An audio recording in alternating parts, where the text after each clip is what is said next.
Welcome friends, आज के video में हम देखेंगे सामान्य हिंदी का सेट 2 जो कि बिहार डीएलएड एग्जाम में पूछा जाएगा। दोस्तों, इस वीडियो से आपके एग्जाम में लगभग 5 से 10 मार्क्स तक कवर होने वाले हैं। और ऐसा मैं क्यों बोल रहा हूं, क्योंकि बिहार डीएलएड में हिंदी के 25 क्वेश्चन पूछे जा रहे हैं। इसीलिए इस वीडियो में हमारे द्वारा 5 से 10 नंबर के कवर किए जा रहे हैं, जो कि आपके एग्जाम में पूछे जाने की बहुत ज़्यादा संभावना है। तो जितना हो सके इस वीडियो को अपने दोस्तों में भी शेयर करें। तो चलिए मैं इस वीडियो को शुरू करता हूं। आज का हमारा पहला प्रश्न है, ए और ए वर्ण का उच्चारण स्थान क्या है? तो इसका उच्चारण स्थान है कंठ और तालुब। दोस्तों, इस वीडियो में हमारे द्वारा आप लोगों के लिए क्वेश्चन पढ़ा जाएगा और आंसर बताया जाएगा, ताकि आपको कम समय में ज़्यादा प्रश्न देखने को मिल सके। और हमारे द्वारा जो आप लोगों के लिए स्पष्टीकरण आ रहा है, यह आप खुद से पढ़ेंगे दोस्तों, क्योंकि इससे आपके एग्जाम में काफ़ी प्रश्न बनेंगे और आपको जो माइंड में कन्फ्यूजन है वो दूर हो सकेगा। जैसा कि यहाँ पे स्पष्टीकरण में दिया हुआ है, ए का निर्माण अ यानी कंठ प्लस ई का निर्माण तालु से होता है, इसीलिए यह कंठ तालव्य वर्ण है। ए का निर्माण अ अब यानी कंठ प्लस ए का निर्माण कंठ तालव्य से होता है, इसीलिए यह भी कंठ तालव्य है। यह आपका स्पष्टीकरण में क्लियर बता दिया गया है, इसलिए आप वीडियो पॉज करके स्पष्टीकरण खुद से पढ़ लेंगे। हमारा अगला प्रश्न है, निम्नलिखित में से कौन सा शब्द तद्भव से है? तद्भव है तो यह है कोयल। हम कोयल जो है तद्भव शब्द है। हमारा अगला प्रश्न है, सूर्योदय का सही संधि विच्छेद क्या होगा? दोस्तों, यह वेरी इंपॉर्टेंट क्वेश्चन है और यह 100% आपके एग्जाम में छपेगा। तो इसका सही संधि विच्छेद है सूर्य प्लस उदय। सूर्य का प्लस उदय करने से सूर्योदय होता है, इसका सही उत्तर हो जाएगा। हमारा अगला प्रश्न है, अत्याचार शब्द में कौन सी संधि है? तो यह संधि है यन संधि। ये कैसे यहाँ पे स्पष्टीकरण में लिखा गया है, अत्याचार का संधि विच्छेद करने पर अति प्लस आचार होता है, यानी यन संधि के नियम के अनुसार जब ई के बाद कोई भिन्न स्वर आता है तो ई का य हो जाता है, ई प्लस आ बराबर या हो जाता है, इसी कारण यह यन संधि हुआ। दोस्तों, स्पष्टीकरण आप खुद से पढ़ेंगे, क्योंकि हमारे पास समय कम है, इसलिए मैं ज़्यादा से ज़्यादा क्वेश्चन आप लोगों को देना चाहता हूं, ताकि आपको 25 मार्क्स में से 25 मार्क्स कवर हो सके। हमारे द्वारा जितने सेट लाया जाएगा उससे, इसलिए जितना हो सके इस वीडियो को आप शुरू से अंत तक पूरा स्पष्टीकरण के साथ देखेंगे। हमारा अगला प्रश्न है, पाप पुण्य में कौन सा समास है? तो इसमें द्वंद्व समास है। दोस्तों, इस वीडियो में आप भी हमारे साथ आंसर करते चलें और वीडियो के अंत में बताएं आप जरूर कि कितने प्रश्न आपके सही हो रहे हैं। हमारा अगला प्रश्न है, मिग्र नैनी में कौन सा समास है? तो इसमें जो समास है वह है कर्मधारय समास। यहाँ पे आप स्पष्टीकरण खुद से पढ़ लेंगे। हमारा अगला प्रश्न है, कमल का पर्यायवाची शब्द नहीं है, तो कौन नहीं है? तो यहाँ रसाल जो है कमल का पर्यायवाची शब्द नहीं है, बाकी नलीन, उत्पल और राजीव ये तीनों कमल के पर्यायवाची शब्द हैं। हमारा अगला प्रश्न है, सरस्वती का पर्यायवाची शब्द कौन सा है? तो यह है बिना पानी। बिना पानी जो है सरस्वती का पर्यायवाची शब्द है। और रसाल का अर्थ होता है आम, ये आपको याद रखना है। हमारा अगला प्रश्न है, आयत शब्द का विलोम क्या है? तो आयत शब्द का जो विलोम होता है वह होता है निर्यात।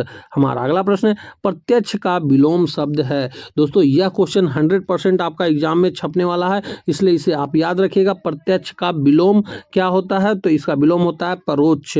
हमारा अगला प्रश्न है, आंखों में धूल झोंकना मुहावरे का क्या अर्थ है? तो इसका अर्थ होता है धोखा देना। आंखों में धूल झोंकना मतलब धोखा देना। हमारा अगला प्रश्न है, घी के दिए जलाना मुहावरे का सही अर्थ है? तो इसका सही अर्थ जो है वह है बहुत खुश होना। हमारा अगला प्रश्न है, हे राम मेरी रक्षा करो, इस वाक्य में कौन सा कारक है? दोस्तों, यह वेरी इंपॉर्टेंट क्वेश्चन है और यह आपके एग्जाम में छपने वाला प्रश्न है, इसलिए इसे आप याद रखिएगा। इसमें जो कारक है वह है संबोधक कारक।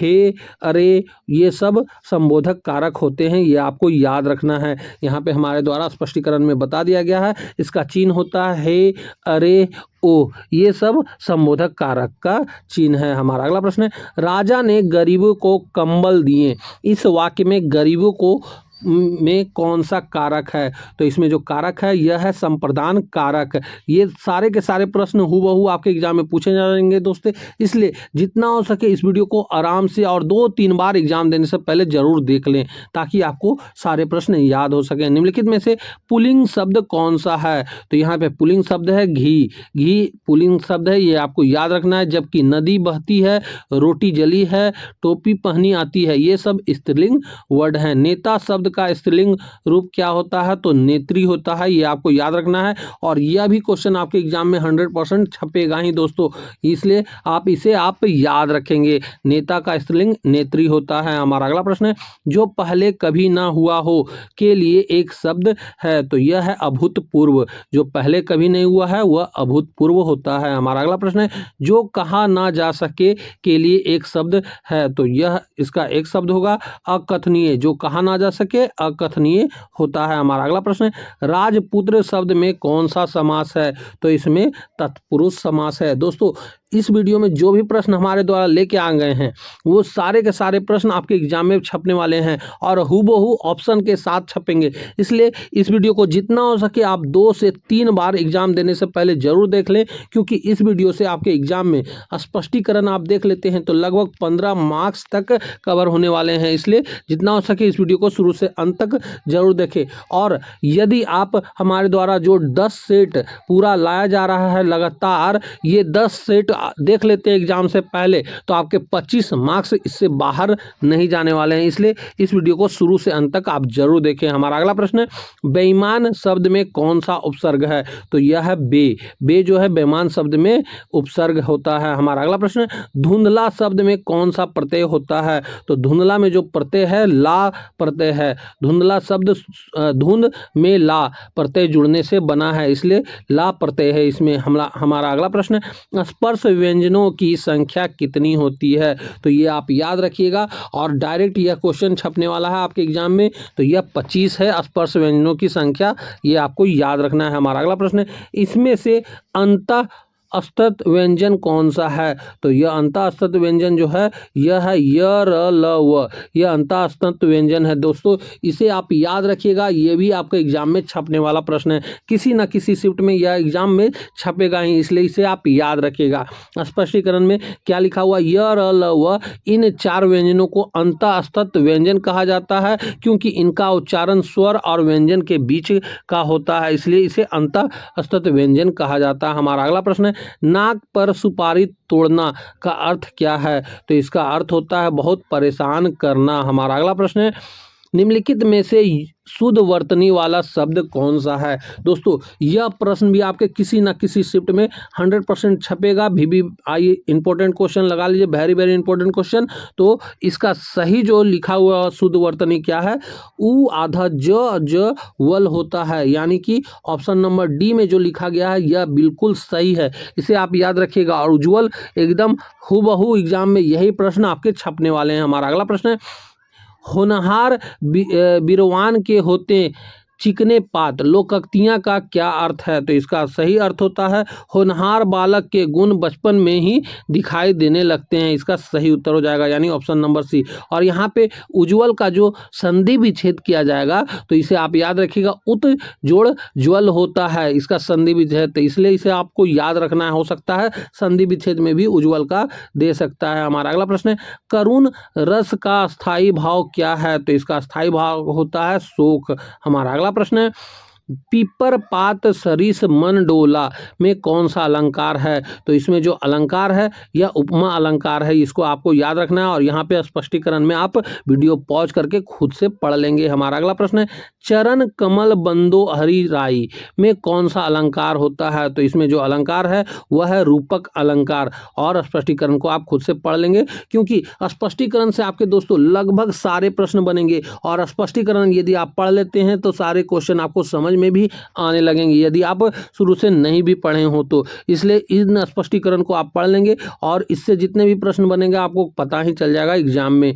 सरोठा छंद के विषम चरणों में कितनी मात्राएं होती है? तो इसमें जो मात्रा होती है 11 मात्रा होती है, ये आपको याद रखना है। हमारा अगला प्रश्न है, चौराहा में कौन सा समास है? तो इसमें जो समास है द्विगु समास होता है, ये आपको याद रखना है चौराहा में। हमारा अगला प्रश्न है कपूर का तत्भव रूप क्या होगा? तो कपूर का तो जो तत्भव रूप होता है वह होता है कपूर, यानी कि ऑप्शन नंबर बी इस प्रश्न का सही उत्तर था। हमारा अगला प्रश्न है अर्थ के आधार पर वाक्य के कितने भेद होते हैं? दोस्तों यह भी क्वेश्चन 100% छपने वाला है, इसलिए इसे आप याद रखिएगा।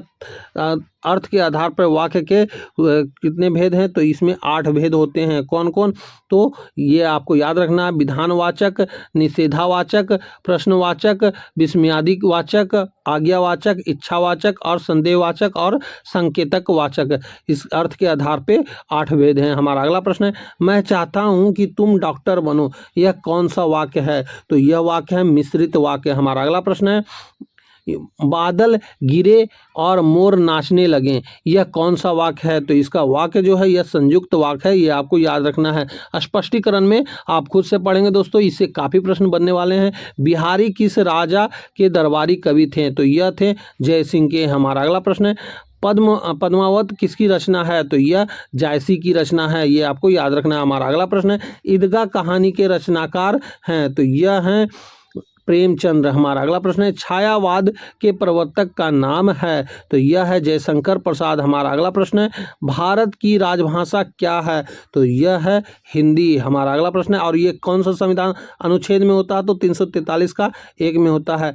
त्र वर्ण किन वर्णों के संयोग से बना है? दोस्तों यह भी क्वेश्चन आपका एग्जाम में 100% छपेगा, इसलिए इसे आप याद रखिएगा कि त्र का जो वर्ण का संयोग किससे बना होता है? तो यह बना होता है आधा त प्लस र से बना हुआ है त्र। हमारा अगला प्रश्न है निम्नलिखित में से संघोष वर्ण कौन सा है? तो यह होता है ब। हमारा अगला प्रश्न है जंगल का पर्यायवाची नहीं है? कौन नहीं है जंगल का पर्यायवाची? तो प्रमोद जो है जंगल का पर्यायवाची नहीं है। बाकी ये तीन वन, आरण्य और कानन, ये तीनों जंगल के पर्यायवाची हैं, ये आपको याद रखना है। और प्रमोद जो है यह इसका अर्थ होता है हर्ष या खुशी, ये आपको याद रखना है। हमारा अगला प्रश्न है जिसे कठिनाई से समझा जा सके के लिए एक शब्द है? तो यह होता है दुर्बोध। हमारा अगला प्रश्न है अधिकार शब्द में कौन सा उपसर्ग है? तो यह है अधि।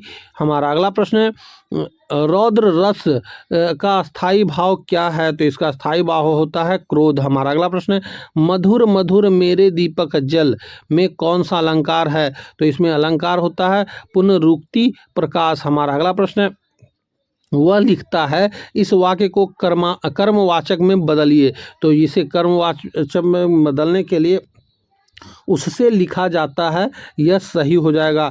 दोस्तों इस तरह के भी प्रश्न आपके एग्जाम में पूछे जाने की संभावना है, इसलिए इसे आप याद रखिएगा। और हूबहू यही प्रश्न आपके एग्जाम में छपेंगे भी, इसलिए इसे आपको याद रखना है। हमारा अगला प्रश्न है अथ का विलोम शब्द है? तो अथ का विलोम शब्द होता है इति। हमारा अगला प्रश्न है चिड़िया आकाश में उड़ रही है, इस वाक्य में उड़ रही है क्रिया किस प्रकार की है? तो यह है जो है अकर्मक क्रिया है, यहाँ उड़ने की क्रिया का कोई कर्म नहीं है, क्रिया का फल कर्ता पर ही पड़ता है, इसीलिए यह अकर्मक क्रिया है। हमारा अगला प्रश्न है प वर्ग का उच्चारण स्थान क्या है? तो प वर्ग का उच्चारण स्थान होठ्स होता है, ये आपको याद रखना है। हमारा अगला प्रश्न है मिष्टान शब्द में किस प्रत्यय का प्रयोग है? तो इसमें आस का प्रयोग किया गया है। हमारा अगला प्रश्न है मुझे किस प्रकार का सर्वनाम है? तो मुझे जो है यह उत्तम पुरुष का सर्वनाम होता है, ये आपको याद रखना है।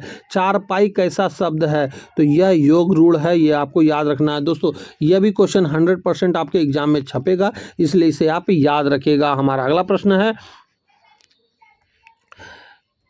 निम्न में से कौन सा शब्द देशज है? तो वह शब्द है लोटा, देशज शब्द। हमारा अगला प्रश्न है निम्न में से कौन सा शब्द विदेशज है यानी आगत है? हमारा अगला जो है इसका सही उत्तर हो जाएगा टिकट जो है यह विदेशज है। हमारा अगला प्रश्न है नाक का बाल होना मुहावरे का अर्थ होता है बहुत प्रिय होना। दोस्तों यह भी क्वेश्चन 100% आपके एग्जाम में छपेगा। दोस्तों इस वीडियो से यदि आप पूरा सही से देख लेते हैं स्पष्टीकरण से, तो लगभग 15 मार्क्स तक पूछे जाने की संभावना है, इसलिए इस वीडियो को आप शुरू से अंत तक जरूर देखें। हमारा अगला प्रश्न है, उन्मूलन का विलोम क्या है? तो इसका विलोम होता है रोपण। हमारा अगला प्रश्न है, अजात शत्रु का अर्थ क्या है? तो इसका अर्थ होता है जिसका कोई शत्रु ना हो। हमारा अगला प्रश्न है, परमानंद में कौन सा समास है? तो इसमें समास है कर्मधारय। हमारा अगला प्रश्न है, कौन सा शब्द बहुवचन है? तो वह है प्राण। हमारा अगला प्रश्न है, विभक्त का दूसरा नाम क्या है? तो इसका दूसरा नाम है पर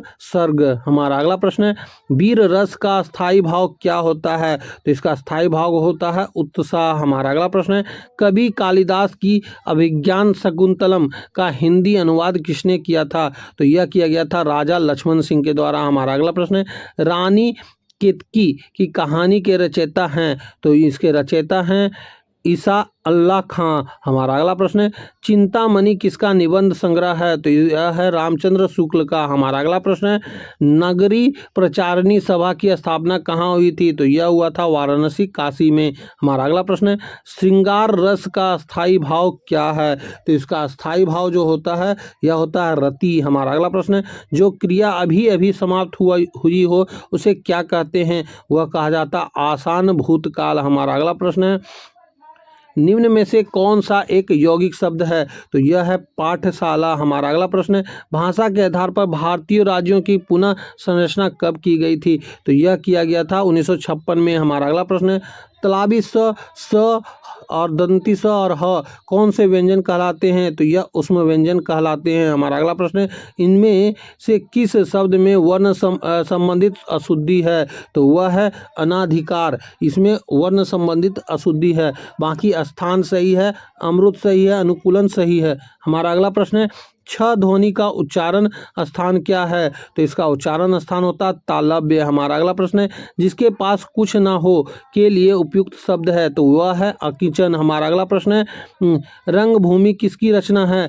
तो वह है प्रेमचंद्र की। हमारा अगला प्रश्न है, मनोहर में कौन सी संधि है? दोस्तों यह क्वेश्चन आपका एग्जाम में 100% छपने वाला है, इसलिए इसे आपको याद रखना है, विसर्ग संधि है। हमारा अगला प्रश्न है, वीर का स्त्रीलिंग क्या होगा? तो यह होगा वीरांगना। हमारा अगला प्रश्न है, मोहन से चला नहीं आज जाता वाक्य में कौन सा वाच्य है? दोस्तों यह भी प्रश्न आपके एग्जाम में 100% किसी ना किसी शिफ्ट में छपने वाला है, इसलिए इसे आप याद रखिएगा। मोहन से चला नहीं जाता कौन सा वाच्य है? तो इसमें भाववाचक वाक्य है। हमारा अगला प्रश्न है, रसों की संख्या कितनी मानी जाती है? तो यह मानी जाती है 9। हमारा अगला प्रश्न है, कठिन वाक्य का प्रेत किस कवि को कहा जाता है? तो यह कहा जाता है केशव दास को। हमारा अगला प्रश्न है, अंधा युग किसकी कृति है? तो यह धर्मवीर भारती का कृति है। हमारा अगला प्रश्न है, उपमेय में उपमान का निषेध रहित आरोप होने पर कौन सा अलंकार होता है? तो यह होता है रूपक अलंकार। हमारा अगला प्रश्न है, तत्पुरुष समास में कौन सा पद प्रधान होता है? तो यह होता है उत्तर पद प्रधान। हमारा अगला प्रश्न है, हिंदी भाषा की लिपि क्या है? तो यह होती है देवनागरिक। हमारा अगला प्रश्न है, शुद्ध वाक्य का चयन करें। तो यहाँ शुद्ध वाक्य जो है वह है आप कहाँ जा रहे हैं, यह शुद्ध वाक्य है, बाकी सब गलत वाक्य है। हमारा अगला प्रश्न है, यह वह किस प्रकार के व्यंजन है? तो यह अंतःस्तत्व व्यंजन है, ये आपको याद रखना है, और यह 100% किसी ना किसी शिफ्ट में यह प्रश्न सब छपने वाला है, इसलिए इसे आपको याद रखना है।